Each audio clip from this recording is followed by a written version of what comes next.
अरे हमार बाबू।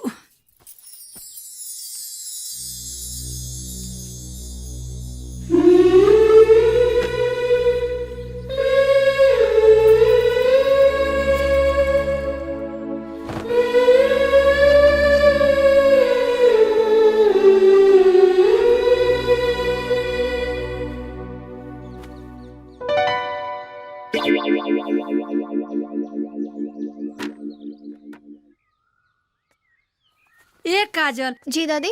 अरे तनी हमर केसिया झाड़ दे तू हो। अभी आवता नहीं। काहे माई? हाँ बाबू। डॉक्टर अर्थो के कैप्सूलबा से कुछ आराम होता अरे कि ना? बड़ी आराम बा बाबू, ऐसे बड़ी आराम बा। ए बाबू, ये सोचा तनी कि काश ऐसने दूल्हा हमरा काजलो के होइते तो इनकर तो भागिए चमक जाइत।